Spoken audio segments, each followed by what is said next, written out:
जब तक ये तीनों काले कृषि कानून वापस नहीं लिए जाते, हमारे किसान भाइयों का ये आंदोलन अनवरत चलता रहेगा।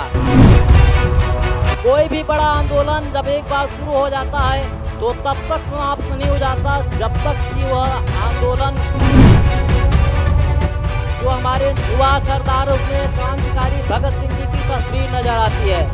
हम लोग यहाँ से तब तक वापस नहीं जाएंगे जब तक ये तीनों कृषि कानून वापस नहीं हो जाते। गठबंधन हमारे देश की जितनी भी समस्या है, सारी समस्या का एकमात्र कारण है गठबंधन की भ्रष्ट राजनीति। हमारे देश में जो विधायक और सांसद चुना जाता है, चुने जाने के बाद वो विधायक और सांसद गुलाम हो जाता है। आज महज किसान आंदोलन नहीं है, बल्कि संपूर्ण देश का आंदोलन बन चुका है। इस आंदोलन में किसान भी शामिल है, मजदूर भी शामिल है, व्यापारी भी शामिल है, हर व्यक्ति आज शामिल है। यह आंदोलन आज संपूर्ण देश का आंदोलन बन चुका है। और हमारे देश में जो सरकार है, जो देश चला रही है, उसे नज़र नहीं आ रहा था कि अब तक हमारे देश के 300 से ज़्यादा किसान शहीद हो चुके हैं। सबसे पहले तो मैं इस मंच से उन सभी किसानों को अश्रुपूरित विनम्र श्रद्धांजलि अर्पित करता हूं। उनकी शहादत को बेकार नहीं होने दिया जाएगा। आंखों से आंसू नहीं, आंखों से आंसू नहीं, आज बह रहा खून। आंखों से आंसू नहीं, आज बह रहा खून। सत्ता का रुख देखकर तीनों कृषि कानून। मैं सत्ता से कहना चाहूंगा कि जाति धर्म के नाम पर मत बांटे यह देश, जाति धर्म के नाम पर मत बांटे यह देश, फैलाएं इस देश में अमन प्यार संदेश। जब तक ये तीनों काले कृषि कानून वापस नहीं लिए जाते, हमारे किसान भाइयों का ये आंदोलन अनवरत चलता रहेगा। आज़ादी की लड़ाई को हासिल करने में हमने 90 साल लगाए थे, चौंकिएगा नहीं। आज़ादी की लड़ाई की शुरुआत 1857 में हुई थी और आज़ादी हमें 1947 में मिली थी। 90 साल लग गए थे। कोई भी बड़ा आंदोलन जब एक बार शुरू हो जाता है तो तब तक समाप्त नहीं हो जाता जब तक कि वह आंदोलन में हमें सफलता हासिल न हो जाए। आज नहीं तो कल निकलेगा, आज नहीं तो कल निकलेगा, हर मुश्किल का हल निकलेगा। कोशिश करते रहिएगा तो पत्थर से भी जल निकलेगा।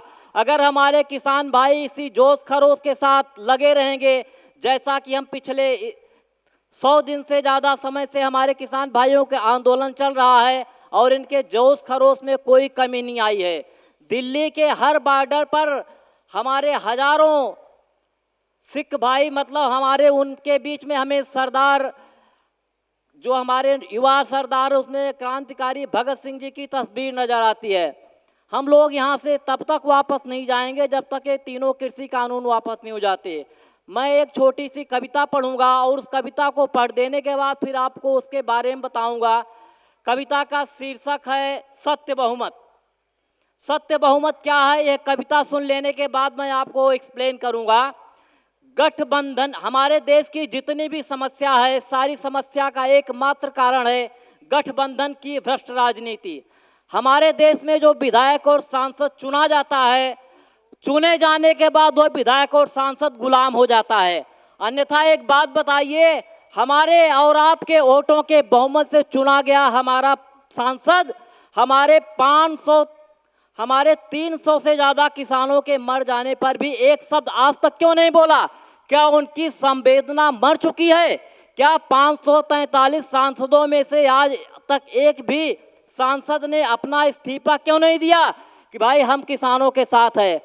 जो वहाँ पर हैं, जिनको हमने ही अपने वोट से चुनकर भेजा है, हमारे लिए उनकी संवेदना क्यों मर चुकी है? इसका क्या कारण है वह मैं आपको बताऊंगा। फिलहाल मैं आपको कविता सुना रहा हूं, सत्य बहुमत। गठबंधन की राजनीति से देश बचाने आए हैं, गठबंधन की राजनीति से देश बचाने आए हैं, सत्य सत्य बहुमत है केवल यह समझाने आए हैं। 70 सालों तक है झेला गठबंधन सरकारों को, 70 सालों तक है झेला गठबंधन सरकारों को, उनके जबड़े से हम अपना देश छुड़ाने आए हैं। वोटों का बहुमत ही बहुमत, बहुमत यारों सच्चा है। वोटों का बहुमत ही बहुमत, बहुमत यारों सच्चा है। जब जागो है तभी सवेरा तुम्हें जगाने आए हैं। गठबंधन कर लूट रहे हैं भोली भाली जनता को, गठबंधन कर लूट रहे हैं भोली भाली जनता को, भ्रष्ट व्यवस्था से बचने का पाठ पढ़ाने आए हैं। गठबंधन से भला देश का हुआ न आगे होना है, गठबंधन से भला देश का हुआ न आगे होना है, बात पते की मान जाइए यही जताने आए हैं।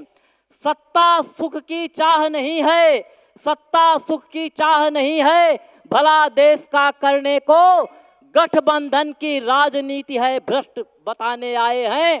केवल वोटों के बहुमत से भारत में सरकार बने, केवल वोटों के बहुमत से भारत में सरकार बने, भ्रष्ट सदस्यों का बहुमत है याद दिलाने आए हैं।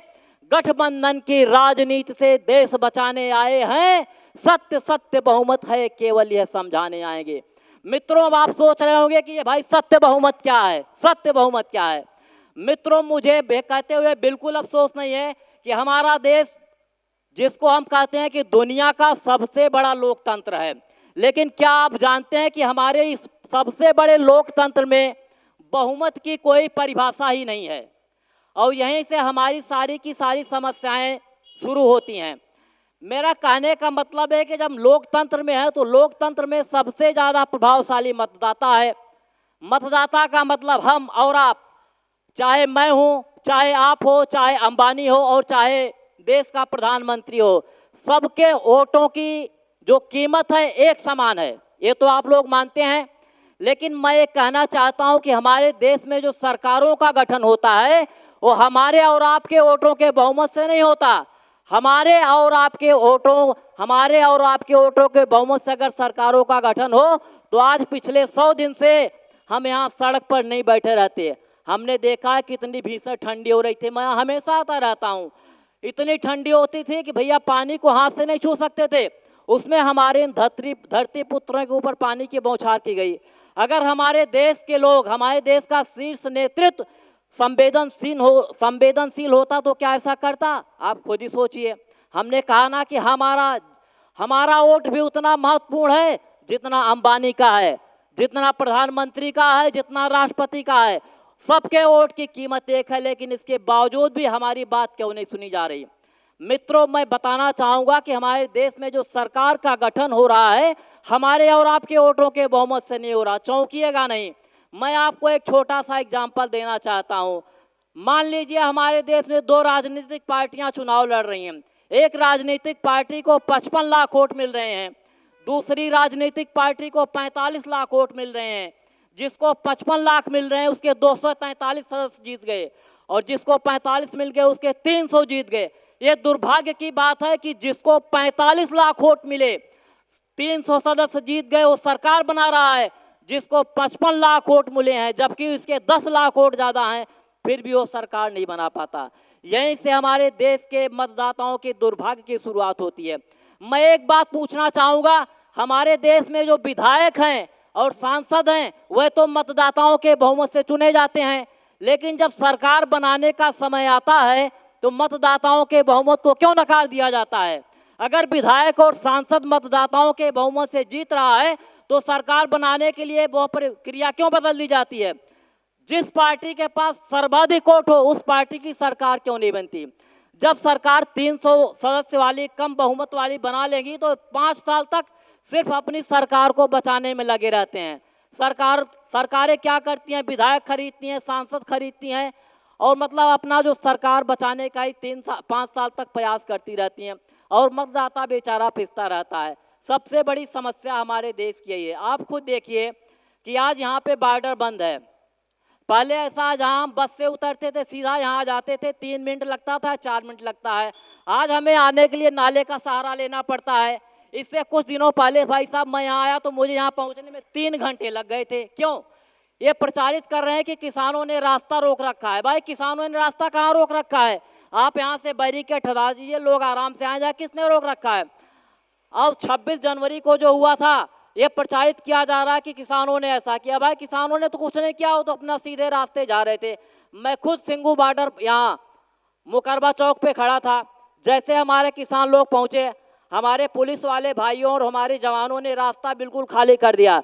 मैं आपको बताना चाहूँगा कि चाहे वो पुलिस के जवान हो चाहे सेना के जवान हो, अल्टीमेटली तो भैया वो मजदूरों किसानों के ही बेटे हैं।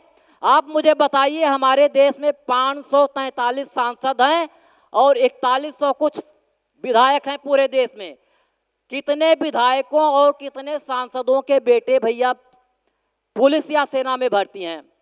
पुलिस में भर्ती होने के लिए आदमी भैया घूस देता कई लाख रुपया, और फिर अगर उनसे कहा जाए कि नहीं भैया अपने चाचा पर अपने ताऊ पर लाठी से प्रहार कीजिए, उन पर वो छोड़िए, तो क्या वो करेंगे?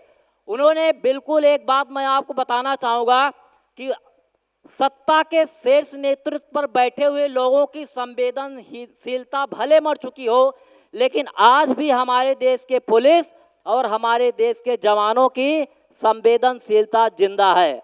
उन्होंने साफ साफ कहा हुआ है कि हम अपने भाइयों के ऊपर प्रहार नहीं करेंगे, अन्यथा मैं दावे के साथ कहता हूं सरकार ने अब तक कब का हमें लाठी और डंडों से पीट कर अधमरा कर दिया होता, क्योंकि सरकार की संवेदनहीनता मर चुकी है।